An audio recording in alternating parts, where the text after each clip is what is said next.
హల్లెలూయా. నా పేరు క్రాంతి. మేము పెనుగంచిప్రోలులో పరిచర్య చేస్తూ ఉంటాం. పెనుగంచిప్రోలు అంటే అందరికీ తెలిసే ఉంటుందని నేను అనుకుంటున్నాను. ఇక్కడ నందిగాం దగ్గర నుంచి వెళ్ళవలసి వస్తుంది పెనుగంచిప్రోలులో దేవుని పరిచర్య చేస్తూ ప్రతిదినము ప్రతి వారము కూడా దేవుని సువార్తను ప్రకటిస్తూ అనేకులను దేవుని దగ్గరికి నడిపిస్తూ దేవుని సువార్తను ప్రకటిస్తూ నశించిపోతున్నటువంటి అందరినో దేవుని వైపు మీరు తెలుసుకోండి, దేవుడు రక్షిస్తాడు, దేవుడు కాపాడుతాడు అనేటటువంటి మాటలు తెలియజేస్తూ ప్రతి వారము ప్రతి ఆదివారము కూడా ఒక ఊరిని ఎన్నుకొని ఆ ఊరికి వెళ్ళి సువార్తను ప్రకటిస్తూ ఆ ఊళ్ళో సాయంత్రం పూట కూడా సువార్త కూడుకును ఏర్పాటు చేస్తూ మా యొక్క పరిచర్యను మేము కొనసాగిస్తూ ఉంటాం.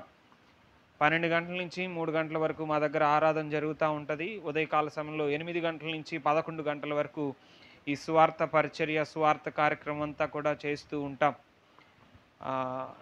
నా యొక్క వ్యక్తిగత సాక్ష్యాన్ని మీకు తెలియజేస్తాను. మేము వైశ్యాస్ అంటే కోమట్లు, సేట్లు అని అంటారు. మేము ఆ కుటుంబం నుంచి రక్షించబడినటువంటి వారము. నేను బై బర్త్ క్రిస్టియన్గా పుట్టడం జరిగింది. మా తల్లిదండ్రులు ఇరువురు కూడా మా తండ్రి గారు 7వ తరగతిలో ఉన్నప్పుడు, మా తల్లిగారు 10వ తరగతిలో ఉన్నప్పుడు యేసు ప్రభు వారిని సొంత రక్షకుడిగా అంగీకరించడం జరిగింది. వారి తల్లిదండ్రులు వారికి ఉన్నటువంటి సమస్యలను బట్టి, వారికి ఉన్నటువంటి అనారోగ్య సమస్యలను బట్టి యేసు ప్రభువే నిజమైనటువంటి దేవుడు, రక్షించగలిగినటువంటి వాడు అని చెప్పని వారికి ఉన్నటువంటి సమస్యల నుంచి విడుదల పొందుకోవటం కొరకు యేసు ప్రభు వారిని సొంత రక్షకుడిగా అంగీకరించి ఆయనలో ముందుకు కొనసాగుతూ ఉండటాన్ని బట్టి 1993వ సంవత్సరంలోనే కోమట్ల కులంలో వివాహం చేసుకోవడానికి మా తల్లిదండ్రులు ఇరువురు కూడా వివాహం చేసుకోవడానికి సభలు ఏర్పాటు చేస్తే ఆ సభల్లో ఎవరన్నా దొరుకుతారేమో అని చెప్పని సంబంధం కోసము వచ్చి ఆ సభలలో యేసు ప్రభు వారి ప్రేమను ఇంకెక్కువగా రుచి చూచినటువంటి కుటుంబము మా తల్లిదండ్రులది. వారి ద్వారా వారి సంతానమైనటువంటి మేము ముగ్గురము వారికి కుమారులుగా దేవుడు మమ్మల్ని అనుగ్రహించాడు.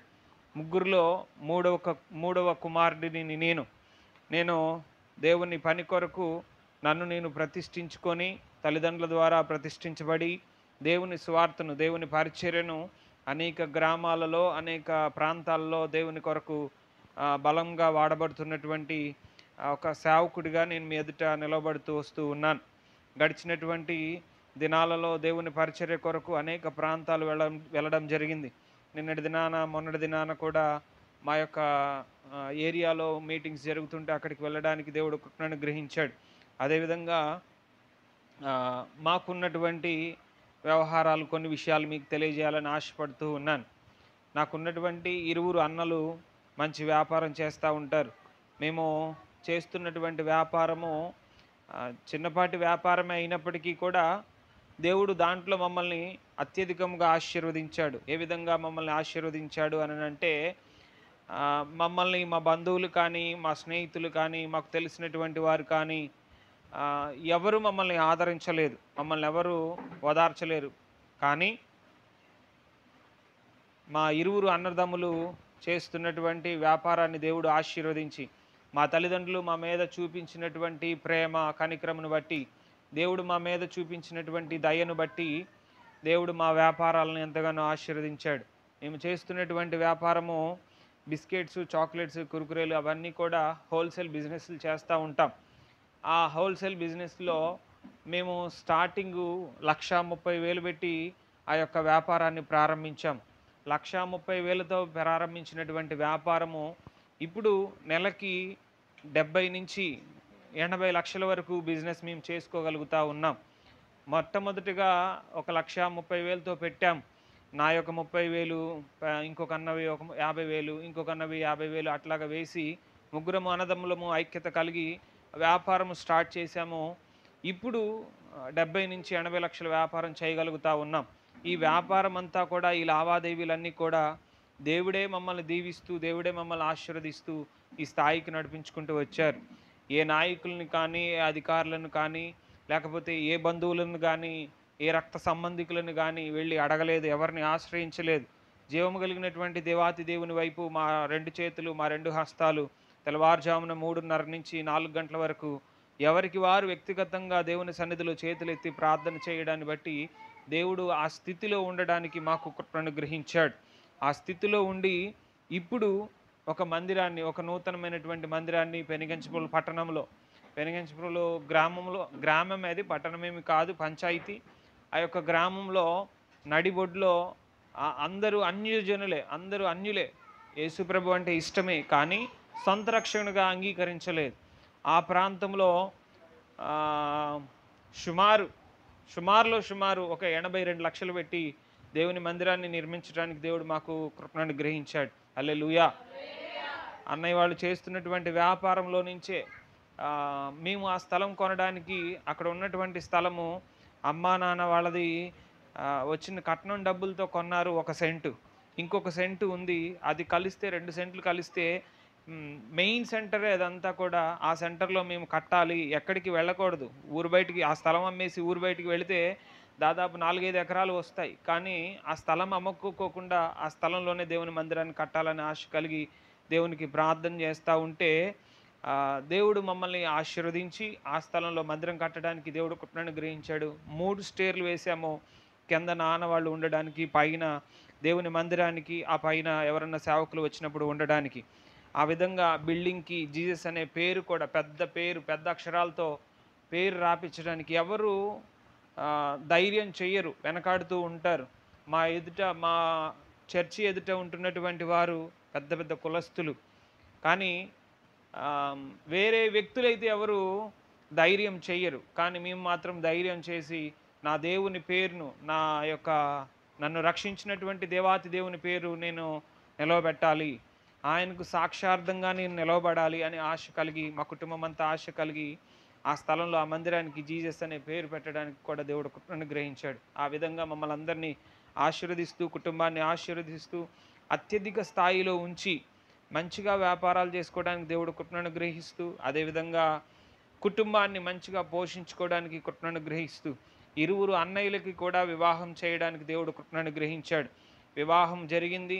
వారు కూడా కోమట్ల కులంలో ఉన్నటువంటి వారే దొరకడానికి దేవుడు కృపను అనుగ్రహించాడు. ఇక్కడ మీకు కుల ప్రస్తావన ఎందుకు ఉన్నాను అంటే, చాలామంది మీరు బాగా పూజలు చేస్తూ ఉంటారు కదా, తిరుపతి వెళ్తూ ఉంటారు కదా, ఏయో కార్యక్రమాలు చేస్తూ ఉంటారు కదా, మీ కులంలో కూడా దొరుకుతారా, మీ కులంలో కూడా పెళ్ళిళ్ళు అవుతాయా అని చెప్పని చాలామంది చాలా మాటలు అన్నారు.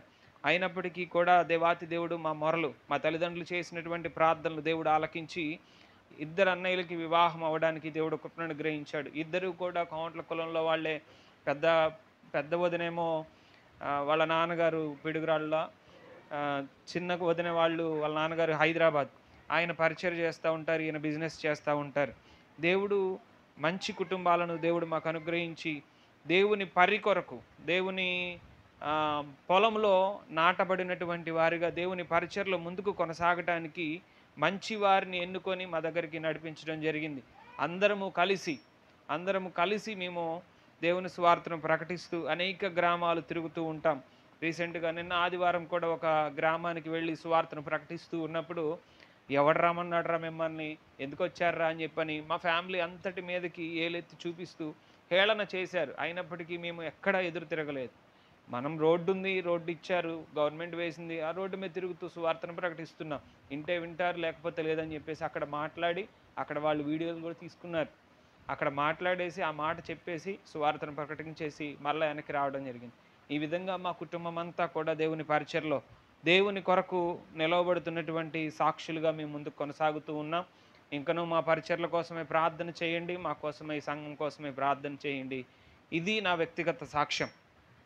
ఈ విధంగా మేము రక్షించబడి దేవునిలో కొనసాగుతూ ఉన్నాం.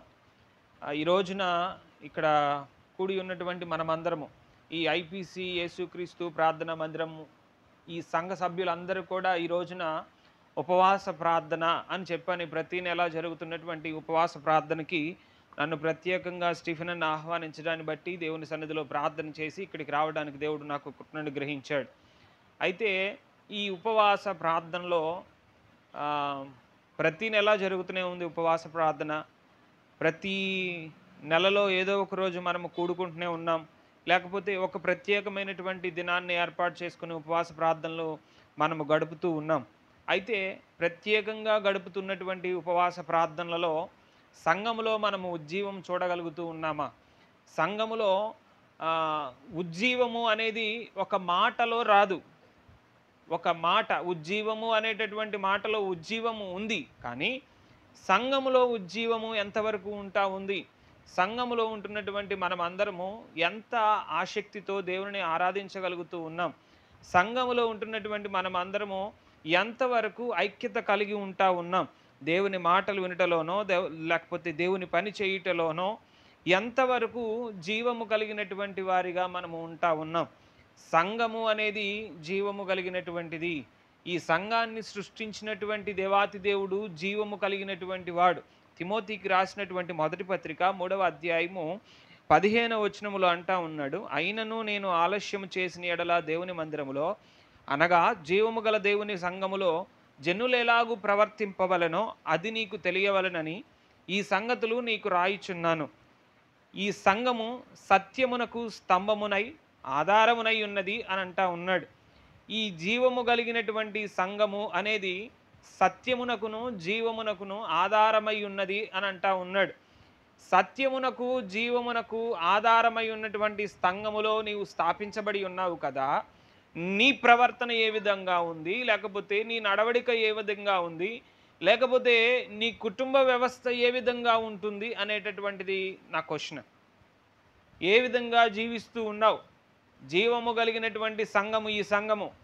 ఈ జీవము కలిగినటువంటి సంఘములో నిన్ను ఇంకా జీవింపజేయడానికి, నిన్ను ఇంకా ఉజ్జీవింపజేయడానికి ఆయన ఏర్పాటు చేసుకుని ఉన్నాడు. ఆయన నిన్ను ఈ సంఘములో స్థాపించి ఉన్నాడు.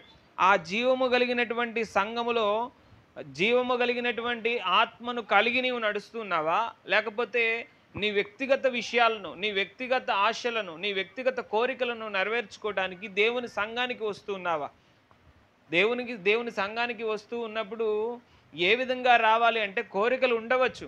కోరికలు ఉన్నప్పటికీ ఆ కోరికలు నెరవేర్చుకోవడం కోసం నువ్వు ప్రార్థన చేయడం కాదు. కానీ ప్రభువా సంఘాన్ని దీవించు, సంఘాన్ని ఆశీర్వదించు, అనేకులను రక్షించు అని చెప్పి నువ్వు ప్రార్థన చేస్తే అనేకులను రక్షిస్తూ నీకున్నటువంటి అవసరతలు కూడా ఆయన తీరుస్తాడు. సమస్తమును ఎరిగినటువంటి వాడు ఆయన మాత్రమే. సమస్తమును ఎరిగి వాటన్నిటినీ కూడా నీకు నెరవేర్చి నీ పరిస్థితులన్నిటినీ కూడా చక్కబెట్టగలిగినటువంటి వాడు ఆయన. ఇర్మియా గ్రంథంలో ఒక మాట అంటాడు, ఒకసారి చూడండి. ఇర్మియా గ్రంథము 23వ అధ్యాయము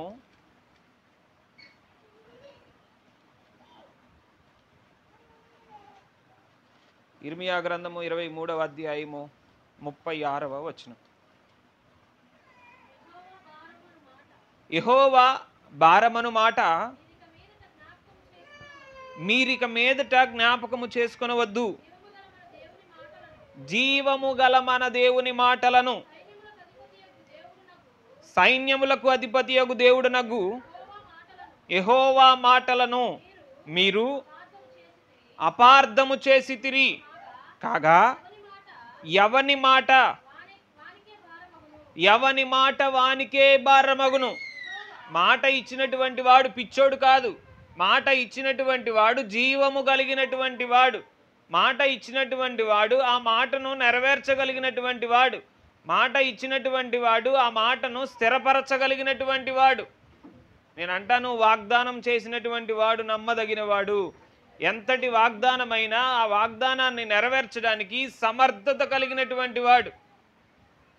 ఆ వాగ్దానం కొరకు నువ్వు ప్రార్థన చేయాలి. ప్రభువా నా జీవితంలో ఈ వాక్యాన్ని ఇచ్చావు, ఈ వాగ్దానాన్ని ఇచ్చావు, ఈ వాగ్దానము జీవము కలిగినదని చెప్పి నేను లేఖన భాగంలో చదువుతూ ఉన్నాను. ఆ జీవము కలిగినటువంటి వాగ్దానాన్ని నా జీవితంలో నెరవేర్చు అని చెప్పని ప్రార్థన చేయాలి. ఎందుకు ఈ మాట అంటున్నానంటే, సంఘము జీవము కలిగినటువంటిది. సంఘములో జీవమున్నది. దేవుని మందిరము అనగా జీవము కలిగినటువంటిది. సంఘ వ్యవస్థ అనగా జీవము కలిగినటువంటిది. ఆ జీవము కలిగినటువంటి సంఘములో ఉంటున్నటువంటి నీవు, ఆ దేవుని మాటలను వింటున్నటువంటి నీవు, ఆ మాటలలో ఉన్నటువంటి జీవాన్ని గ్రహించగలుగుతున్నావా? కేవలం నీ అవసరతలు తీర్చుకోవడానికో లేకపోతే నీ అక్కర్లు తీర్చుకోవడానికో దేవుని వైపు వస్తూ ఉన్నావేమో, కానీ జీవము కలిగినటువంటి మాటలను నీలో జీర్ణింపజేసుకుంటూ నీ కుటుంబంలో ఉంటున్నటువంటి వారందరికీ కూడా ఆ మాటలు తెలియజేయి. మేము సువార్తకు వెళ్ళేటప్పుడు ఒకటే స్లోగాన్ చెప్తా ఉంటాం, నీకు సువార్త చెప్పడానికి నేను రాలేదు, నీ దగ్గరికే రాలేదు సువార్త చెప్పడానికి, నేను చెప్పుకుంటూ వెళ్ళిపోతున్నా. నువ్వు వింటే విను, లేకపోతే లేదు. నేను చెప్పుకుంటూ వెళ్ళిపోతున్నా, నేను నా రోడ్డు మీద చెప్పుకుంటూ వెళ్ళిపోతున్నా. నేను నీ దగ్గరకు వచ్చి కరపత్రిక ఇవ్వలేదు, నీ దగ్గరకు వచ్చి యేసుప్రభుని నమ్ముకోయ్యా అనలేదు.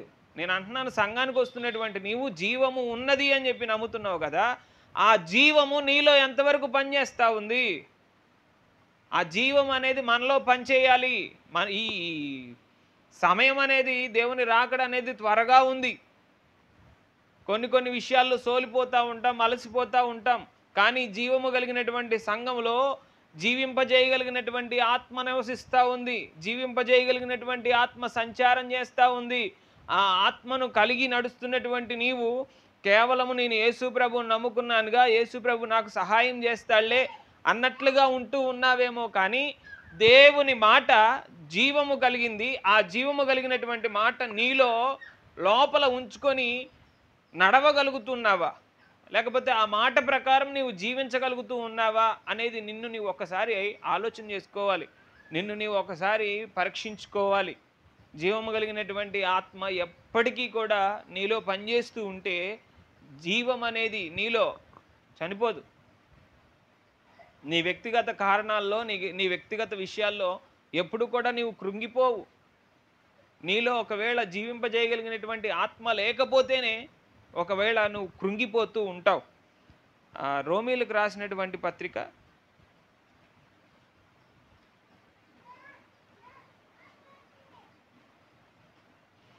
రోమీలకు రాసినటువంటి పత్రిక 9వ అధ్యాయము 26వ వచనం. మరియు జరుగునదేమనగా, మీరు నా ప్రజలు కారని ఏ చోటను వారితో చెప్పబడినో ఆ చోటనే జీవము గల దేవుని కుమారులని వారికి పేరు పెట్టబడును అని హోషేయాలో ఆయన చెప్పుచున్నాడు. హోషేయ గ్రంథంలో కూడా ఈ మాటను గురించి రాయబడతా ఉంటుంది. ఇక్కడ అంటా ఉన్నాడు ఏమనంటే, మీరు నా ప్రజలు కారని ఏ చోటనో వారితో చెప్పబడనో ఆ చోటనే జీవము గల దేవుని కుమారులని వారికి పేరు పెట్టబడును. మా సాక్ష్యంలో ఉన్నటువంటి కొన్ని మాటలు ఈ మాటను ఉద్దేశించి చెప్తాను. మా నాన్నగారికి పెళ్ళి అవ్వదని చెప్పని చాలామంది యేసు ప్రభువుని నమ్ముకున్న తర్వాత మా నాయనమ్మతో వాదించారు. ఎవరో కాదు, వారు అన్నయ్యే. ఏమని అన్నారంటే, మీరు యేసు ప్రభువుని నమ్ముకున్నారు కదా, మీ అబ్బాయికి పెళ్ళి అవ్వదులే, మీరు ఇంకెప్పటికీ అలాగుంటమే, మీకు పెళ్ళిళ్ళు కావు అని చెప్పని అన్నారు. మా నాన్నగారికి పెళ్ళి అయిపోయింది, మా అన్నలకి పెళ్ళి అయిపోయింది, వాళ్ళెవరికి పెళ్ళిళ్ళు కాలే. ఇంకా అవతల మా నాయనమ్మ గారిని అన్నటువంటి వాళ్ళ అన్న వాళ్ళ పిల్లలకి కానీ వాళ్ళకి కానీ ఇంకా పెళ్ళిళ్ళు అవ్వలేదు. ఇప్పుడు అంటది మా నాన్నమ్మ, నేను జీవము కలిగినటువంటి దేవుణ్ణి నమ్ముకొని ఉన్నాను అని అంటది. నువ్వు అనగలుగుతున్నావా? నీ కుటుంబంలో కానీ, నీ సంఘంలో కానీ, నీ చుట్టుపక్కల ఉంటున్నటువంటి వారి దగ్గర కానీ నేను వెళ్ళి పలకరించి, ఇంకొక మాటలో చెప్తే గెలికి, నా దేవుడు జీవము కలిగినటువంటి దేవుడు అని చెప్పి నేను అనట్లేదు. సమయము సందర్భము వచ్చినప్పుడు నువ్వు వెళ్ళి వాళ్ళకి, నా దేవుడు జీవము కలిగినటువంటి వాడు, నన్ను జీవింపజేశాడు, నేను ఎక్కడ పడిపోయి ఉన్నానో అక్కడ నన్ను లేపాడు, నన్ను నిలవబెట్టాడు, ఆయన సాక్షిగా నన్ను ఉంచుకున్నాడు, నిన్ను కూడా ఉంచుకోవడానికి రెడీగా ఉన్నాడు, చిన్న ప్రార్థన చేసుకో, నిన్ను కాపాడుతాడు అని చెప్పి నువ్వు చెప్పగలుగుతున్నావా? నీవు చెప్పగలిగినటువంటి దానవు అవుతే నీలో ఉన్నటువంటి జీవింపజేయగలిగినటువంటి ఆత్మ ఎప్పుడు ఉజ్జీవింపబడుతూనే ఉంటుంది. హల్లెలూయా. నశించిపోయేటటువంటి ఆత్మను దేవుడు మనకివ్వలేదండి. సంఘానికి నశించిపోయేటటువంటి ఆత్మను దేవుడు మనకివ్వలేదు. ఎప్పుడు ఉజ్జీవం రగులుతూనే ఉండాలి, ఎప్పుడు ఉజ్జీవంతో మనం నింపబడుతూనే ఉండాలి, ఎప్పుడు మనము ఉజ్జీవముగా ఆయనను ఆరాధిస్తూనే ఉండాలి. ఎందుకు? ఆయన జీవము కలిగినటువంటి వాడు, ఆయనలో జీవమున్నది, నీలో జీవం ఉందా? జీవం ఉన్నది అని అంటే మనం నిజంగా బ్రతికున్నాం కాబట్టి మనలో జీవం ఉంది. ఆ జీవము అనేది ఇంకా ఎక్కువగా తృప్తి పొందుతూ రావాలి అంటే దేవాతి దేవుడు జీవము కలిగినటువంటి ఆత్మను కలిగి మనం నడుస్తూ ఉంటే ఆ జీవమునకు ఒక అర్థం ఉంటుంది. ఆ అర్థాన్ని మనము బయట ఉన్నటువంటి మన రక్త సంబంధికులకో లేకపోతే మన స్నేహితులకో మనము చూపించగలుగుతూ ఉండాలి. ఇంకొక మాటలు అంటాడు, ఒకసారి చూడండి, కొరింథీయులకు రాసినటువంటి 2వ పత్రిక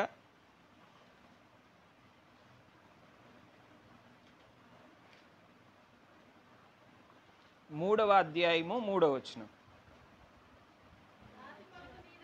రాతి పలక మీద గాని సిరాతో గాని రాయబడక మెత్తని హృదయములు అను పలక మీద జీవము గల దేవుని ఆత్మతో మా పరిచర్య మూలముగా రాయబడిన క్రీస్తు పత్రిక అయి ఉన్నారని మీరు తేటపరచబడుతున్నారు అని అంటా ఉన్నాడు. మీ మెత్తనైనటువంటి హృదయముల మీద దేవుని మాట జీవింపజేయగలిగినటువంటి ఆయన మాటను ముద్రించుకోండి అని అంటా ఉన్నాడు. మన హృదయం అనేటటువంటి మెత్తని హృదయం మీద మన మనస్సులో మన ఆలోచనలలో ప్రతి వాటిలో కూడా జీవింపజేయగలిగినటువంటి ఆయన మాటలను ముద్రించుకోవాలి. ఆ మాటలను అనునిత్యము ధ్యానిస్తూనే ఉండాలి. నేను అడుగుతున్నాను, ఇప్పుడు ఇక్కడికి వచ్చారు కదా ఇంతమంది, ఈరోజు ఎంతమంది ప్రార్థన చేసుకున్నారు, లేకపోతే ఈరోజు ఎంతమంది బైబిల్ చదివారు? ఒకసారి మిమ్మల్ని మీరు పరిశీలించుకోండి, ఒకసారి మిమ్మల్ని మీరు ఆలోచించుకోండి. ఎంతమంది ప్రార్థన చేశారు, ఎంతమంది బైబిల్ చదివారు? నిజంగా మనం బైబిల్ చదువుతున్నామా? మనం ప్రార్థన చేస్తున్నామా? నిజంగా ప్రార్థన చేస్తున్నామా? నేను నిజంగా చెప్పగలను, తెల్లవారుజామున 3:30కు లెగుస్తాను, 4:30 వరకు ప్రార్థన చేసుకుంటా, మొర్ర పెడతానే ఉంటా, ఇయ్యయ్యా నీ సహాయం మాకు కావాలి, నీ సహాయం మాకు కావాలి అని మొర్ర పెడుతూనే ఉంటా. 2 వారం క్రితం నాకు ఒక కళ వచ్చింది. నేను హతసాక్షిని అయిపోయినట్టుగా నా అంతటి నాకే కళ వచ్చింది. ఎందుకు అయిపోయా ఏందనేది నాకు అర్థం కాలేదు. ఇంట్లో కూడా ఎవరికి చెప్పలేదు. ఇప్పుడు మీకు చెప్పడమే. నిన్న ప్రవీణ్ పగడాల గారు చనిపోయారని అనగానే అమ్మో అనిపించింది నాకు. 5 సంవత్సరాల క్రితం నేను ఆయనతో ఒక 2 రోజులు ట్రావెల్ చేశాను. చాలా మంచి వ్యక్తి, చాలా మంచి వ్యక్తి. ఎంత మంచి వ్యక్తి అంటే ఆయన ఇంకా అది అసలు చిన్న పల్లెటూరు అని కాదు, చిన్న గ్రామం అని కాదు, 4 ఇళ్ళే ఉన్నాయని కాదు, ఎక్కడికంటే అక్కడికి వెళ్ళి సువార్తను ప్రకటిస్తాడండి. అసలు అక్కడ ఆయన ఎప్పుడు భయపడ్డు అంటాడు. ఇప్పటికీ నాకు గుర్తుంది, నేను జీవము కలిగిన దేవుణ్ణి పట్టుకొని నడుస్తున్నాను రా అని అంటాడు. అంటే చిన్నవాళ్ళని చూస్తే ఆయన రా అని మాట్లాడుతూ ఉంటాడు. ఎంత సంతోషం అనిపించిందంటే అప్పుడెప్పుడో చెప్పిన మాట ఇప్పటికీ కూడా నాకు గుర్తుంది. ఆయనతో దిగినటువంటి ఫోటోలు, ఆయనతో నడిచినటువంటి మాటలు అవన్నీ గుర్తున్నాయి. నేను అంటున్నాను, జీవము కలిగినటువంటి దేవుణ్ణి నీవు కలిగి నడుస్తూ ఉన్నావంటే నీ హృదయము మీద, ఎంతమంది సేవకులు చనిపోయినప్పటికీ నీ హృదయము మీద జీవము కలిగినటువంటి మాటలు ఉంటే నీవెక్కడ పడిపోవు, నీవెక్కడ త్రప్పిపోవు. హల్లెలూయా. నీలో ఉంచుకోవాలి ఆ జీవము కలిగినటువంటి మాటలు. ఎంతవరకు ఉంచుకుంటున్నాం, ఎంతవరకు వాటిని కలిగి నడుస్తూ ఉన్నాం, ఎంతవరకు నీ హృదయాన్ని ఒక ఆలయముగా ఏర్పాటు చేసుకుంటా ఉన్నాం. 6వ అధ్యాయము 16వ వచనంలో మనం చదివితే అక్కడ అంటాడు, కొరింథీయులకు రాసినటువంటి 2వ పత్రిక, దేవుని ఆలయమునకు విగ్రహములతో ఏమి పొందిక? మనము జీవము గల దేవుని ఆలయమై ఉన్నాము, అందుకు దేవుడిలాగు సెలవిచ్చుచున్నాడు, నేను వారిలో నివసించి సంచరింతును, నేను వారి దేవుడనయ్యుందును, వారు నా ప్రజలయ్యుందురు. కావున మీరు వారి మధ్య నుండి బయలు వెడలి ప్రత్యేకముగా ఉండుడి, అపవిత్రమైన దానిని ముట్టకుడని ప్రభువు చెప్పుచున్నాడు. చాలమ్మా, చాలు. అపవిత్రమైనటువంటి దానిని ముట్టకుడి అని చెప్పని స్పష్టంగా చెప్పాడు. ఓకేనా? ఇప్పుడు అది ఆ టాపిక్ కాదు. అక్కడ అంటున్నటువంటి మాట, దేవుని ఆలయమునకు విగ్రహములతో ఏమి పొందిక? మనము జీవము గల దేవుని ఆలయమై ఉన్నాము. మనము జీవము గల దేవుని ఆలయమై ఉన్నాం. మన హృదయము, మన శరీరము, మనలో ఉన్నటువంటి ప్రతిదీ కూడా దేవుని రక్తము ద్వారా కడగబడినటువంటి ప్రతి ఒక్కరూ కూడా జీవము గల దేవుని ఆలయమై ఉన్నారు. ఆ జీవము గల దేవుని ఆలయమై ఉంటున్నటువంటి నీవు ఉన్నటువంటి నీలో ఉన్నటువంటి ఆ జీవాన్ని రగిలిస్తూ ఉన్నావా? లేకపోతే నాకు జీవం ఉందిలే, ఇంక నేను ఇంకేంట్లే అని అనుకొని నాకేం కాదులే, నాకు అన్నీ తెలుసు, నాకు సమస్తము తెలుసు, నాకు అన్నీ వస్తాయి, నేను ఎట్లయినా సంపాదించుకోగలుగుతా అనేటటువంటి స్వభావము కలిగి ఉన్నావేమో. నీలో ఉన్నటువంటి ఆ జీవము ఎప్పుడు రగిలించబడుతూ ఉండాలి, ఎప్పుడు ఉత్తేజించబడుతూ ఉండాలి. ఎప్పటికప్పుడు ఏ రోజుకు ఆ రోజు, ఏ నిమిషానికి ఆ నిమిషము నూతనత్వముతో నింపబడినటువంటి వంటిదిగా ఉండాలి. రూపాంతరం చెందుతూ ఉండాలి, కొత్తదవుతూ ఉండాలి. కొత్తదవుతూ ఉండడం అంటే అది ఇక అంతే, కొత్తగా ఉండాలి. ప్రార్థన చేసే విషయంలో, దేవునితో మాట్లాడేటటువంటి విషయంలో, దేవా నీవు ఈరోజు నాతో ఏం మాట్లాడతావు, నా హృదయం అనేటటువంటి ఆలయాన్ని ఏ విధంగా నీవు తీర్చిదిద్దుతావు ప్రభువా అని చెప్పని ప్రతిరోజు కొత్తగా దేవునితో మాట్లాడుతూ రావాలి. కొత్త విషయాలు మాట్లాడుతూ రావాలి. కొన్ని విషయాలు మాట్లాడాంలే, ఈరోజు దేవుడితో మాట్లాడాంలే, నాకు కావలసిన విషయాలు చెప్పాడు కదా, ఇంకా నేను ప్రార్థన చేయాల్సిన అవసరం ఏముంది, నాకు చాలే, ఇంకెంతకంటే నేనేమి ఆశించట్లేదులే, నా కుటుంబము ఆశీర్వదించబడింది కదా, నా కుటుంబంలో ఉంటున్నటువంటిది ప్రతిదీ నేను సంపాదించుకోగలిగా కదా, అన్నీ నేను మంచిగానే ఉన్నాయి కదా అనుకుంటున్నావేమో. నీ కుటుంబంలో ఉంటున్నటువంటి వారందరూ కూడా జీవము కలిగినటువంటి దేవుణ్ణి పట్టుకొని నడవాలి. జీవము కలిగినటువంటి దేవుణ్ణి పట్టుకొని నడుస్తూ ఉంటే నీ గురించి మంచి సాక్ష్యము లోకంలో ఉంటుంది. హల్లెలూయా. నీ గురించి మంచి సాక్ష్యము ఉండాలి. నీ దేవుడు జీవము కలిగినటువంటి వాడు, అసమర్థుడైతే కాదు, కార్యాలు చేయగలిగినటువంటి వాడు. నిన్న ఆయన గారు చనిపోయారని చెప్పని ఒక న్యూస్ వచ్చిన తర్వాత ఆ న్యూస్లో నేను కామెంట్స్ ఎక్కువ చదువుతా. కామెంట్స్లో ఒకడు అంటాడు, ఏమని అంటాడంటే, ఒరే ప్రార్థన చేయండి రా, ఎవరైతే చంపేశారో వాడి గురించి మీకు బయలుపరుస్తాడు అని అంటున్నాడు. అన్యుడికి తెలుసండి మన దేవుడు జీవం కలిగినటువంటి వాడని, అన్నీ బయలుపరుస్తాడని. మనం మాత్రం నా అవసరం తీరిపోయిందిలే చాలు ఆమెన్ అంటాం. అది కాదు. నీ కుటుంబం గురించి చెప్పాలి, నీ సంఘం గురించి చెప్పాలి, నీ సంఘంలో జరుగుతున్నటువంటి ప్రతిదాన్ని చెప్పాలి, నీ ఇంటి చుట్టుపక్కల ఉంటున్నటువంటి వారి విషయాలు కూడా నీకు బయలుపరచాలి. రాబోతున్నటువంటి ప్రతి సంగతి నీకు బయలుపరచాలి. అందుకోసమే ఆయన జీవము కలిగినటువంటి వాడు. ఆ మాటలు నీకు తెలియజేయడం కోసమే నిన్నెన్నుకున్నాడు. ఎవరెవరినో తీసుకొని రాలేదు, ఎవరెవరినో దేవుని పనిలో ఉంచలేదు. నిన్ను ఎందుకు ఉంచుకున్నాడంటే నీలో ఉన్నటువంటి జీవము రేకెత్తించబడాలి, ఎప్పుడు వృద్ధి నొందుతూ ఉండాలి, అది పురుగొలుపుతూ ఉండాలి, వేరే వారిని కూడా పురుగొలిపేటట్లుగా ఉండాలి. ఒకసారి చదవండి హెబ్రీయులకు రాసినటువంటి పత్రిక 9వ అధ్యాయము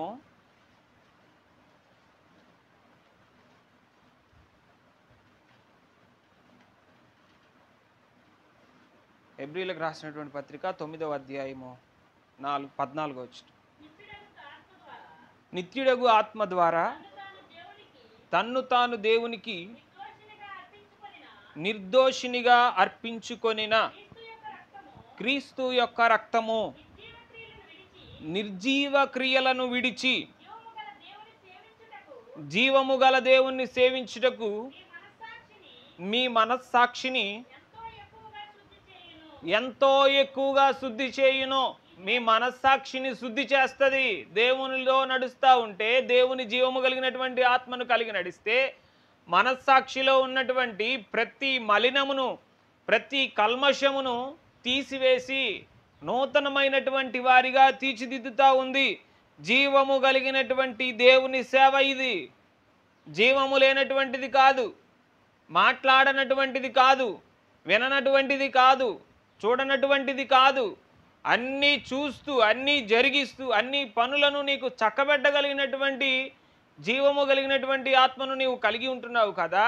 ఆ జీవము కలిగినటువంటి ఆత్మ నీలో ఎంతవరకు పనిచేస్తూ ఉంది, నీ కుటుంబంలో ఎంతవరకు పనిచేస్తూ ఉంది, నీ వ్యక్తిగత సహవాసంలో ఎంతవరకు పనిచేస్తూ ఉంది అనేది నిన్ను నీవు పరిశోధించుకోవాలి. ఎన్నిసార్లు నీతో దేవుడు మాట్లాడాడు? కళ్ళ ద్వారానో, దర్శనాల ద్వారానో, లేకపోతే వాక్యం ద్వారానో. వ్యక్తిగతంగా సంఘముగా మనము కూడుకొని ఉన్నాము కాబట్టి సంఘమైన మీ అందరితో వ్యక్తిగతంగా మాట్లాడడానికి నేను సిద్ధంగా ఉన్నా. నాతో ఈరోజు మాట్లాడాడు, లేకపోతే నాతో కళ ద్వారా మాట్లాడాడు, లేకపోతే నాతో ఈరోజు వాక్యం ద్వారా మాట్లాడాడు అని చెప్పని నిన్ను నీవుగా నీ గుండె మీద నీవు చెయ్యేసుకొని ఈరోజు నాతో దేవుడు మాట్లాడాడు అని చెప్పి నీవు చెప్పగలుగుతున్నావా? ఆయన ప్రతి ఒక్కరితో మాట్లాడడానికి సిద్ధంగా ఉంటున్నటువంటి వాడు. కానీ మనము ఆయనతో మాట్లాడడానికి మన దగ్గర టైం లేదు. మన అవసరాలు, మన పనులు, మన వ్యక్తిగత జీవితము హడావిడి జీవితం. నా విషయం నా గురించి చెప్తే మీరు ఆశ్చర్యపోతారు. పొద్దున్న 7ంటికి లెగుస్తానండి. 7ంటికి లేవగానే ఒక 10 నిమిషాలు, పావు గంట మంచం మీద కూర్చొని ప్రార్థన చేసుకుంటాను. కిందకు వచ్చేసి నేను రెడీ అయిపోయి ఫ్రెష్ అయిపోయి 10 నిమిషాలు తక్కువ 8ంటికి మా అమ్మ దగ్గరకు వస్తా. మా మమ్మీ ఇంట్లో ప్యాకెట్లు తయారు చేస్తూ ఉంటుంది. బఠానీలు కానీ, ఉప్పు శనగలు కానీ, ఇవన్నీ చిన్న చిన్న ప్యాకెట్లు పోసి అక్కడ పెట్టేసి ఉంచుతుంది. అవన్నీ కాల్చి అట్టలు కొట్టి నేను మా అన్న వాళ్ళ దగ్గరికి వెళ్ళాలి. షాప్ దగ్గరికి వెళ్ళి ఆ అన్న వాళ్ళ దగ్గర 8:30 నుంచి మధ్యాహ్నం 12:30 వరకు కూర్చుంటా షాప్లో. ఈ మధ్యలో చాలామంది వస్తారు, మాట్లాడతారు, పలకరిస్తారు, పాస్టర్ గారు బాగున్నారా అంటారు. ఎన్నో మాటలు ఉంటాయి. అవన్నీ అయిపోద్ది. 12:30 నుంచి 1:30 లేదా 1:15 అన్నం తినేస్తాను. మరలా నేను వెళ్ళి మా అన్న వాళ్ళని అన్నానికి పంపిస్తా. ఈ క్రమంలో ఏం చేస్తానంటే చక్కగా పండుకుంటాను షాప్లోనే. ఎవడు రాడు ఆ టైం అప్పుడు, వ్యాపారం ఏమి ఉండదు, గుమస్తాలు ఉంటారు, ఇద్దరు వాళ్ళు చూసుకుంటూ ఉంటారులే అని చెప్పి అలా పండుకొని ప్రార్థన చేస్తూ ఉంటా. 3 అవుతుంది. ఈ లోపల అన్నోళ్ళు వస్తారు. అన్నోళ్ళు రాగానే మళ్ళీ 4 కాడి నుంచి మళ్ళీ వ్యాపారం స్టార్ట్ అవుతూ ఉంటుంది. ఈ మధ్య కాలంలో ఏమవుతుందంటే, ఈ మధ్య సమయంలో చాలామంది మాట్లాడుతూ ఉంటారు, చాలామంది పలకరిస్తూ ఉంటారు. 4 కాడి నుంచి ఇంకా హడావిడి మొదలవుతుందండి. 9:30 అవుతుంది వ్యాపారం. అస్సలు నాన్ స్టాప్, మామూలుగా ఉండదు. ఇదేంట్రా బాబు అనిపిస్తుంది, చిరాకు పుడుతుంది. కొత్తగా వచ్చిన వాళ్ళకైతే చిరాకు పుడుతుంది. నాన్ స్టాప్గా వ్యాపారం జరుగుతూనే ఉంటుంది. 9ంటికి ఇంటికి వెళ్ళిపోతాను నేను. 9ంటికి వెళ్ళగానే ముందు కాళ్ళు చేతులు కడుక్కొని అన్నం తినేస్తా. అన్నం తినేసి ఇంకా మళ్ళీ మా అమ్మ దగ్గర కూర్చుంటా. మా అమ్మ ఏదో ఒక పని చెప్తుంది, ఆ పని చేసుకుంటూ ఉంటాను. ఈ పని అయిపోయింది ఏంటంటే మళ్ళీ నేను పోయి పండుకోవాలంటే అందరం కుటుంబంగా మేము కలిసి ప్రార్థన చేసుకోవాలి. కుటుంబంలో మేము 9 మంది. మేము ముగ్గురు అన్నదమ్ములు, అమ్మ నాన్న 5గురు, 2 వదినలు 7గురు, 2 పిల్లలు, ఒక్కొక్కళ్ళకి ఒక్కొక్కళ్ళు పుట్టారు. 9 మంది అందరం కూర్చొని ప్రార్థన చేసుకొని పైకి వెళ్ళి ఎవరి రూమ్లో వాళ్ళు పనుకునేసరికల్లా 11:30 అవుద్ది. లెగిసేది ఎన్నింటికి? 7ంటికి. మళ్ళీ మధ్యలో 3:30 నుంచి 4:30 వరకు ప్రార్థన చేసుకోవాలి. వ్యక్తిగత ప్రార్థన చాలా అవసరం. 11:30కి వెళ్ళిపోగానే మళ్ళీ నా రూమ్లోకి గంట ప్రార్థన చేసుకుంటా. గంట. ప్రభువా, నేను ఈరోజు నీ కోసం నీతో నేను మాట్లాడలేదు, నీకు మొరపెట్టలేదు అని చెప్పి నన్ను నేను చంపుకొని నాకు నీరసంగా ఉన్నప్పటికీ కూడా ప్రార్థన చేయాల్సిందే ఖచ్చితంగా. నేను ఎందుకు అంటున్నానంటే, ఏమండి, సహవాసం కలిగి ఉంటేనే. సహవాసం కలిగి లేకపోతే ఇప్పుడున్నటువంటి పరిస్థితుల్లో, ఇప్పుడున్నటువంటి వ్యవహారాల్లో దేవునితో వ్యక్తిగత సంబంధం కలిగి లేకపోతే చాలా కష్టం. చాలా అంటే చాలా కష్టం. మేము చేసే వ్యాపారానికి మేము స్టార్ట్ చేసినప్పుడు ఎవరు లేరు వ్యాపారం మాకు యాంటీగా. ఇప్పుడు మాకు యాంటీగా 9 మంది వచ్చారు మా ఊళ్ళో. 9 మంది, ఒకళ్ళు కాదు, 2 కాదు. కానీ వాళ్ళందరం కంటే కూడా దేవుడు మమ్మల్ని ఇంకా ఎక్కువగా హెచ్చించాడు. హల్లెలూయా. నేను ఎందుకు అంటున్నానంటే, నీవు కలిగి ఉంటున్నటువంటి ప్రతి దానిని ఆశీర్వదించాలంటే జీవము కలిగినటువంటి దేవుణ్ణి నీవు కలిగి ఉంటున్నావు కదా, ఆ జీవమును నీవు గ్రహిస్తూ నీ చుట్టూ ఉంటున్నటువంటి వారు నీ ద్వారా గ్రహించాలి. అర్థమైందా? సంఘానికి అదే చెప్తున్నాడు ఆయన. నేను ఇంకా జీవిస్తూనే ఉన్నాను, నేను జీవము కలిగినటువంటి వాడిగా ఉంటున్నాను, నీవు ఆ జీవాన్ని గ్రహిస్తూ అనేకులకు చెప్తున్నావా, అనేకులకు తెలియజేస్తూ ఉన్నావా అనేది ఆయన కోరుకుంటా ఉన్నాడు. రోజు మొత్తం అంతా హడావిడి హడావిడి హడావిడి హడావిడి. వారానికి 3 రోజులు బయటికి వెళ్ళిపోయి సువార్తకి వెళ్ళిపోతాను నేను. మిగతా ఉన్నన్ని రోజులు ఇంట్లోనే అమ్మ దగ్గర ఉంటూ ఆమెకు పని చేసి పెడుతూ, కూరగాయలు తీసుకొస్తూ, పాలు తీసుకొస్తూ, ఇక నా పనంతా కూడా అంతా హడావిడే. కానీ నా వ్యక్తిగత జీవితం దేవునితో గడపటం అనేది ఆగిపోదు. నీకెంత వ్యక్తిగత జీవితంలో ఎన్నో పనులు ఉండవచ్చు, కానీ దేవుని కొరకు ఎంతవరకు సమయాన్ని ఇస్తున్నావు? ఎంతవరకు దేవునితో నీవు ముచ్చటిస్తున్నావు? బంధువులతోనో స్నేహితులతోనో ఫోన్ చేస్తే గంటల తరబడి మాట్లాడతాం మనం. గంటలు కాదు, ఇక అసలు రోజు మొత్తం మాట్లాడమన్నా కూర్చొని మాట్లాడతాం. కానీ దేవుని దగ్గరకు వస్తే దేవా నీవు ఈరోజు మమ్మల్ని ఇచ్చావు, మాకు ఇచ్చావు, ఆమె, అంతే, ఇంకేముండదు. నిజమండి. ఒక 4 రోజులు మాకు వ్యాపారం లేదు, అస్సలు పూర్తిగా లేదు. 10 లక్షలు కూడా అమ్మలే. నిజం చెప్తున్నా నేను మీకు, 10 లక్షలు కూడా అమ్మలే. మేము కట్టే ఖర్చు ఎంత అయ్యా అంటే నెలకి 4 నుంచి 5-6 లక్షల వరకు కట్టాల్సిన కట్టుబడులు. అసలు వ్యాపారం లేదు. కానీ దేవునితో మేము ముచ్చటించడం మొదలు పెట్టమని చెప్పని దేవుడు నాతో స్వరం ద్వారా మాట్లాడితే, నేను మా అన్న వాళ్ళని ఇరువురిని కూర్చోబెట్టి, ఒరే పిచ్చోళ్ళారా, మీరు దేవునితో సహవాసం కలిగి లేరంట, దేవునికి 2 చేతులు ఎత్తి ప్రార్థన చేయండి, దేవుడు ఇస్తాడు రా. దేవుడు ఎందుకు ఇవ్వడు? ఏంటి ఈ కట్టుబడులు ఏంటి, మీ వ్యాపారాలు ఏంటి, మీకు ఏమైనా అర్థమవుతుందా అని చెప్పానంటే, 2 నెలల నుంచి వారు దేవునితో సహవాసం, వ్యక్తిగత సహవాసం ఇంకా లోతైనటువంటి అనుభవంలో ముందు కొనసాగుతూ ఉన్నారు. అట్లా నడవడాన్ని బట్టి వ్యాపారాన్ని మంచిగా ఆశీర్వదించాడు. గతంలో చేసినటువంటి వ్యాపారం కంటే ఇప్పుడు 2-3 నెలల నుంచి చేస్తున్నటువంటి వ్యాపారం దేవుడు మంచిగా ఆశీర్వదించాడు. హల్లెలూయా. నేను ఎందుకు అంటున్నానంటే, నువ్వు వ్యక్తిగతంగా దేవునితో సహవాసం కలిగి ఉండు. మన విశ్వాసులకి అందరికీ కూడా వ్యక్తిగత సాక్ష్యాలు కావాలి. బైబిల్లో ఉన్నటువంటి మాటలు, బైబిల్లో జరిగినటువంటి విషయాలు చెప్తే ఎవరు అంతగా అర్థం చేసుకోరు. కానీ బయటది, లోకంలోది చెబితే ఎంత తేనె పూసినట్టు ఉంటుంది అంటే అంత తేనె పూసినట్టు ఉంటుంది. కానీ అది కాదు. బైబిల్లో ఉన్నటువంటి ప్రతి మాట జీవము కలిగినటువంటి మాటే. హల్లెలూయా, హల్లెలూయా. అన్నవాళ్ళు ఇప్పుడు నెల 22,000 ఇస్తారు దశంభాగం. రూపాయి కాదు, 2 రూపాయలు కాదు, 22,000. ఈ 22,000 కాదని చెప్పి ఇంటికి వచ్చే సేవకులకి ఆతిథ్యం ఇవ్వడం, ప్రతి వారం మేము సువార్త కార్యక్రమాలకు వెళితే, ఎక్కడికన్నా మీటింగ్స్కి వెళితే, ఎక్కడన్నా ఎవరన్నా ప్రార్థనలు పెడుతున్నారని చెప్పి మమ్మల్ని ఎవరన్నా ఆశ్రయిస్తే వారికి కానుకలు ఇవ్వడం, ఈ విధంగా మా యొక్క వ్యాపారాలన్నీ కూడా కేవలం జీవము కలిగినటువంటి దేవుణ్ణి కలిగి నడవడంను బట్టే మేము ఆశీర్వదించబడ్డాం. హల్లెలూయా. నీవే విధంగా ఉంటున్నావు? నీ స్థితి ఏ విధంగా ఉంటుంది? జీవము కలిగినటువంటి దేవుని ఆలయములో ఉంటున్నావు, ఆ జీవము ఇందులో ఉంది, ఆ జీవం నీలో ఉందా అనేది నా క్వశ్చన్. నీలో జీవము లేకపోతే, ఇక్కడ అంటున్నాడు కదా, ఆయన స్వరక్తం ఇచ్చి సంపాదించుకున్నటువంటి సంఘం అంటండి అది. ఆ స్వరక్తం ఇచ్చినటువంటి సంపాదించుకున్నటువంటి సంఘాన్ని ఆయన జీవింపచేస్తూ దినదినము వృద్ధి చూడాలి అనే ఆశ కలిగి ఉన్నాడు. నీలో ఉన్నటువంటి కోరికలను, నీలో ఉన్నటువంటి ఆశలను తీర్చుకుంటూ ముందు కొనసాగుతూ ఉన్నావేమో, కానీ ఆయన నీలో ఉన్నటువంటి వృద్ధిని చూడాలని ఆశ కలిగి ఉంటున్నటువంటి వాడు. తిమోతికి రాసినటువంటి మొదటి పత్రిక 4వ అధ్యాయము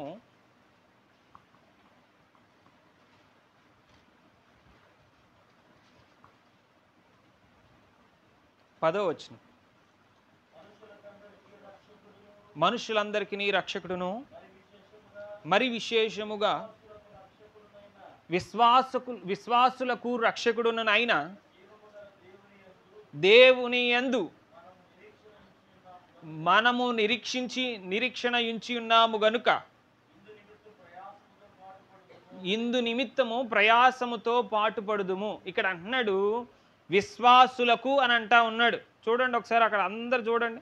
మనుషులందరికీ రక్షకుడును, మరి విశేషముగా విశ్వాసులకు మనందరికీ. నేను కూడా విశ్వాసునే, ఒకప్పుడు విశ్వాసంలో కొనసాగినటువంటి వాడినే, దేవుని చేత ఏర్పరచబడినటువంటి వాడిగా ఏర్పడి ఈ మాటలు ప్రకటించడానికి, ఈ మాటలు చెప్పడానికి ఈ స్థానంలో నిలవబడినటువంటి వాడను. ఇక్కడ అంటున్నాడు ఆయన విశ్వాసులకు రక్షకుడునైన జీవము గల దేవుని అని అంటున్నాడు. జీవాన్ని ఇవ్వడానికి, జీవముతో నిన్ను నడిపించడానికి, నీవు ఏ పని తలపెట్టినప్పటికీ, ఏ పని చేస్తున్నప్పటికీ జీవము కలిగి, జీవము ద్వారా చేయడానికి. ఇంకొక మాటలో దానియేలు గ్రంథము 6వ అధ్యాయము 26వ వచనములో అక్కడ వాళ్ళు అంటారు, దానియేలు గ్రంథము 6వ అధ్యాయము 26వ వచనం, నా సముఖమున నియమించినదేమనగా నా రాజ్యములోని సకల ప్రభుత్వముల యందుండు నివాసులు దానియేలు యొక్క దేవునికి భయపడుచు ఆయన సముఖమున వణుకుచుండవలెను. ఆయనే జీవము గల దేవుడు. ఎవరండి జీవము కలిగినటువంటి దేవుడు? దానియేలు నమ్ముకున్నటువంటి దేవుడే జీవము కలిగినటువంటి దేవుడు అని చెప్పి అక్కడ ఉంటున్నటువంటి వ్యక్తి చెప్పగలుగుతున్నాడు. నీవు నమ్ముకున్నటువంటి వ్యక్తి, నీవు నమ్ముకున్నటువంటి దేవుడు జీవము కలిగినటువంటి దేవుడు అని చెప్పి నీ పక్కన ఉంటున్నటువంటి వాళ్ళు చెప్తున్నారా? నీ కుటుంబంలో నీ కుటుంబానికి ఆనుకుని ఉంటున్నటువంటి వాళ్ళు చెప్పగలుగుతున్నారా? మా గురించి చెప్తారండి. నేను మీకు మంచి సాక్ష్యం చెప్తాను. మా గురించి ప్రతి బుధవారం, ప్రతి శనివారం, ప్రతి ఆదివారం మా ఇంటికి తాళం వేసే ఉంటుంది. మా ఇంటి పక్కన ఉంటున్నటువంటి వాళ్ళందరూ అన్యులే. అందరు వాళ్ళు చెప్తారు, వీళ్ళు ఉండరు, వీరు వ్యాపారాలు చెయ్యరు, వీళ్ళు షాప్ బంద్ చేసి ఈ టైం నుంచి ఈ టైం వరకు వ్యాపారం బంద్ చేసి వాళ్ళ దేవుడిని ఆరాధించడం కోసం వెళ్తారని చెప్తున్నారు. నీవెంతవరకు దేవుని కొరకు కేటాయిస్తున్న సమయాన్ని, నీవెంతవరకు దేవునితో గడపడానికి సమయాన్ని కేటాయిస్తూ ఉన్నావు? దేవునితో నీవు సమయాన్ని గడపటం కొరకు కేటాయిస్తే నీ కొరకు ఆయన సమయాన్ని గడుపుతాడు. నీ పనంతా కూడా ఆయన చేస్తాడు. నీకున్నటువంటి అవసరత అంతా కూడా ఆయన తీరుస్తాడు. నీ ప్రతి అక్కర కూడా ఆయన తీరుస్తాడు. తిమోతికి రాసినటువంటి మొదటి పత్రిక 1వ అధ్యాయము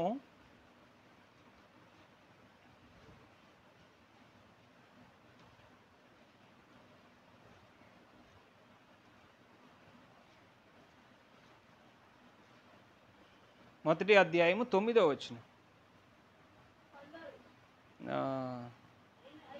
అయినను శ్రీమంతుడగు దేవుడు నాకు అప్పగించిన ఆయన మహిమగల స్వార్థ ప్రకారము ధర్మశాస్త్రము ధర్మ విరోధకులను అవిధేయులకును భక్తిహీనులకును పాపిష్టులకును అపవిత్రులకును మతదోషకులకును పిత్రహంతకులకును మాతృహంతకులకును నరహంతకులకును వ్యభిచారకులకును పురుష సంయోగులకును మనుష్య చోరులకును అబద్ధికులకును అప్రమాణికులకును హితబోధకు విరోధి అయిన వాడు మరి ఎవడైనను ఉండిన ఎడల అట్టివానికి నియమింపబడెను గాని నీతిమంతునికి నియమింపబడలేదని ఎవడైనను ఎరిగి ధర్మానుకూలముగా దానిని ఉపయోగించిన ఎడల ధర్మశాస్త్రము మేలైనదని మనము ఎరుగుదము. ఇక్కడ జీవము కలిగినటువంటి వాడే దేవుడు, జీవము గలవాడైన దేవుడు అని చెప్పేసి అని దాని అర్థం. జీవము గలవాడైన దేవుడు అని అర్థం. ఈ మాట ఎందుకు చెప్తున్నానంటే అక్కడ అంటున్నాడు, అయినను శ్రీమంతుడగు దేవుడు నాకు అప్పగించిన ఆ మహిమగల స్వార్థ ప్రకారము, ఆయన నీకు అప్పగించినటువంటి మహిమ కలిగినటువంటి స్వార్థ పని, మహిమ కలిగినటువంటిది, జీవము కలిగినటువంటిది. ఆ మాటలు వింటున్నటువంటి నీవు, ఆ మాటలు గ్రహిస్తున్నటువంటి నీవు మహిమ కలిగినటువంటి వారిగా జీవిస్తున్నావా? అంటే దేవునికి మహిమను తీసుకుని వచ్చేటట్లుగా నీ ప్రవర్తన కానీ నీ ఆలోచన విధానం కానీ అవన్నీ కూడా నీవు కలిగి నడుస్తూ ఉంటే ఆటోమేటిక్గా దేవునికి చెందవలసినటువంటి మహిమ దేవునికి చెందుతూ ఉంటుంది. దేవునికి రావాల్సినటువంటి మహిమ దేవునికి వస్తుంది. జీవము నీలో పనిచేయాలంటే నిర్జీవ క్రియలను విడిచిపెట్టాలి. హెబ్రీలకు రాసినటువంటి పత్రిక 9వ అధ్యాయము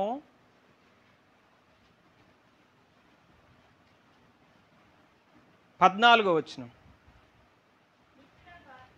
నిత్యుడగు ఆత్మ ద్వారా తన్ను తాను దేవునికి నిర్దోషినిగా అర్పించుకొనిన క్రీస్తు యొక్క రక్తము నిర్జీవ క్రియలను విడిచి జీవము గల దేవుణ్ణి సేవించుటకు మీ మనస్సాక్షిని ఎంతో ఎక్కువగా శుద్ధి చేయును. ఆయన ఆత్మ నీలో ఉన్నటువంటి నిర్జీవ క్రియలను విడిచిపెట్టి జీవింపజేయడానికి ఆయన ఆత్మ ఎంతో ఉపయోగపడుతుంది. నీలో నీ అంతట నీవుగా తీసివేసుకోవాలనుకుంటున్నప్పటికీ కూడా ఆ నిర్జీవ క్రియలు తొలగిపోవట్లేదేమో. ఆయనతో నీవు సహవాసము కలిగి ఉంటే, ఆయనను మాత్రమే నీవు కలిగి ఉంటా ఉంటే నీలో ఉన్నటువంటి నిర్జీవ క్రియలన్నీ కూడా తొలగిపోతూ ఉంటాయి. ఎబ్రీలకు రాసినటువంటి పత్రిక 3వ అధ్యాయము 12వ వచనాన్ని ఒకసారి మనం చదివితే అక్కడ ఈ మాటను అంటా ఉంటాడు, సహోదరులారా జీవము గల దేవుణ్ణి విడిచిపోవునట్టి విశ్వాసము లేని దుష్ట హృదయము మీలో ఎవని యందైనను ఒకవేళ ఉండునేమో అని జాగ్రత్తగా చూచుకోండి. దుష్ట హృదయము అనేది మనలో ఉండకూడదు. దుష్ట మనస్సు అనేది మనలో ఉండకూడదు.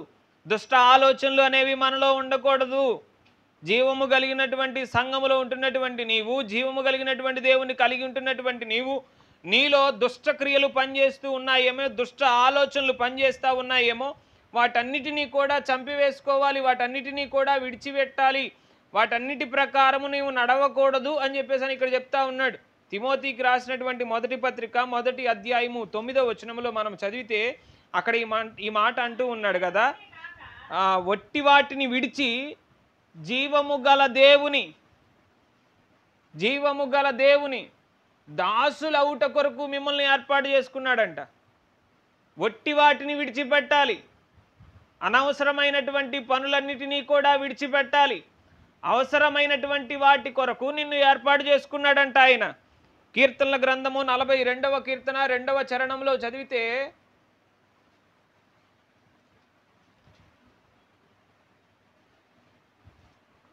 నా ప్రాణమా దేవుని కొరకు తృష్ణగొనుచున్నది,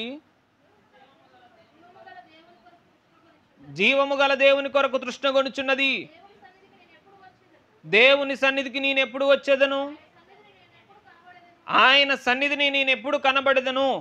ఆ జీవము గల దేవుని సన్నిధికి రావాలి అనేటటువంటి సమయము ఒకటి నిర్ణయింపబడతా ఉంది కదా, ఆ సమయానికి మనం వస్తున్నామా, లేకపోతే మన ప్రాణం చెప్తున్నప్పటికీ, మన ఆత్మ చెప్తున్నప్పటికీ పోవచ్చులే, ఈ పనులు ఉన్నాయి, లేకపోతే కొద్దిసేపు కూర్చుందాంలే అన్నట్లుగా ఆగిపోతూ ఉన్నావేమో. అక్కడ అంటున్నాడు, నీ నిర్జీవ క్రియలన్నిటినీ, ఇటువంటివే నీ నిర్జీవ క్రియలు, వీటన్నిటినీ కూడా విడిచిపెట్టాలి. నిర్లక్ష్యము అనేటటువంటి స్వభావాన్ని విడిచిపెట్టాలి. తిమోతికి రాసినటువంటి మొదటి పత్రిక 4వ అధ్యాయము 10వ వచనంలో చదివితే, మనుషులందరికీ రక్షకుడగు, మరి విశేషముగా విశ్వాసులకు రక్షకుడునైన జీవము గల దేవుని యందు మనము నిరీక్షణ ఉంచి ఉన్నాము గనుక. దేవుని యందు నిరీక్షణ ఉండాలి, దేవుని మీదే నీ నిరీక్షణ ఉండాలి. మనుషుల మీద కానీ, లేకపోతే తెలిసిన వారి మీద కానీ, ఎవరెవరి మీదో నీ నిరీక్షణ అనేది ఉండకూడదు. ఇంకొక మాట చదవండి, కీర్తనల గ్రంథం 84వ కీర్తన